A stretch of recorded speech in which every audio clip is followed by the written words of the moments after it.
everyone. Welcome to Candid Talk, the pod edition. Today, let's talk about something that has been going around recently. I once wrote an article, Dear Hollywood, please don't mess up the kids' menu. This was after a movie night out with the whole family, and then we tried to watch this animation, and it it had sexy scenes. Like, how can a sausage and bread have sex? Like, where do people get these ideas? Like this thing, and that was supposed to be a kids show. It's really sad. And recently I saw this interview with I think it's a U.S. senator or the U.K. and head of one of the streaming platform, and then the senator was asking why are there like adult scenes within the kids shows, like even on YouTube. I thought maybe the YouTube is like a safe place for me to like find uh learning materials and entertainment materials for my kids. But then I realized, and then it's also not so safe. Like there's these animations, the cartoons, and they also have maybe LGBTQ or sexy scenes, or like, but why? I remember when I first wrote the article, some of the readers advised that we watch, content made from here, from Tanzania, the Swahili ones, and like Bongo kids, which is actually great. But we live in a world where you cannot, like, you're not an island.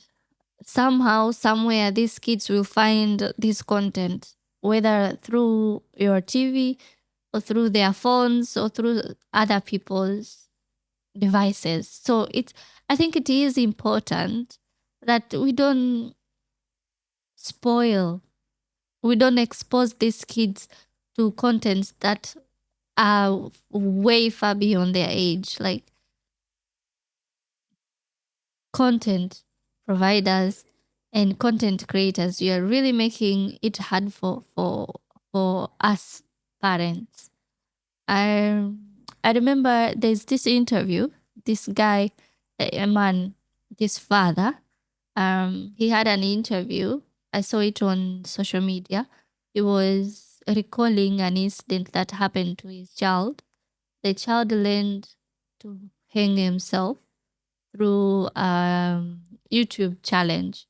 There's the animation on YouTube, Hangman or something, and then the child like followed step by step, and then he hung himself. Luckily, he wasn't dead, but it did affect him. He was unconscious for like 3 or 4 days. And then the dad was narrating how that happened. And he said they have a TV in the child's room, and he was watching animation of this hangman challenge, and it teaches kids how to hang themselves.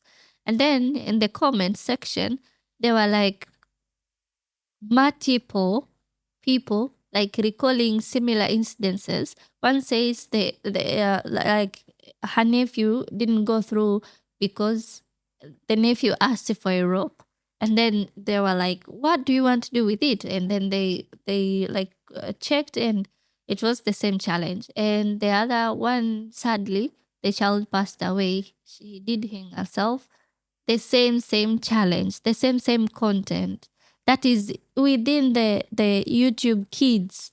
It's not even the normal YouTube for adults and whatnot. No, it's for YouTube kids. I do have a channel for my kids, for YouTube kids, and going through the comments, hearing that man narrate recalling the incidents and whatnot, it really scared me. Like, I know we are safe, but we can't be too safe. And these platforms, these content creators, they do make things harder for us. I remember back in the days when, like, you watch animation and you're inspired, the like this frog wants to be a prince. There's this girl wants to start her own business. There's this rabbit.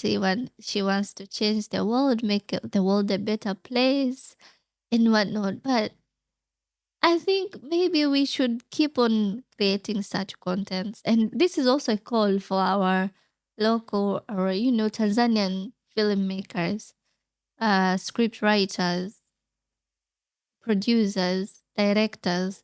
Please produce content for our children. Content that goes hand in hand with our tradition, with our culture, with our values. Something we can teach these young ones, and be proud of.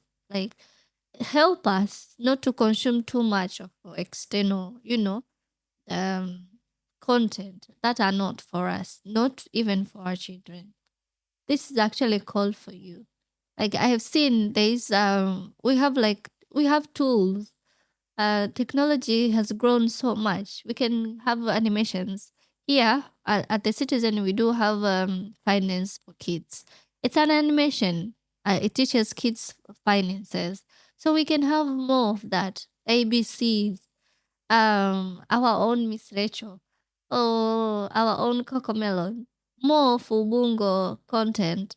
And then maybe we can also have this content like stream broadly, not just on TVs or set a decoder. Maybe we can have them on YouTube as well. Like, please do help us, parents. I know we can. Some of us are careful. Like, we have to check and cross check and check again what content our kids consume. But kids also are growing, and technology is scary. So we cannot be careful enough. We need to have more content, more safe content for kids, for them not to consume, the spoiled ones. So this is a call to you, our filmmakers, our producers, voiceover artists. Please use the technology that we have and create content, safe contents for our children. And to parents, check and cross check. What kind of content are your children consuming? How are they affecting them? There is parent control, I think. And if you are not so used to technology, ask for help. But since we are like the first protectors, the first guiding, whatnot, we are the parents. Let us be over protective of them, because clearly Hollywood and the rest doesn't care. So this was Candid Talk, the pod edition. Till next time.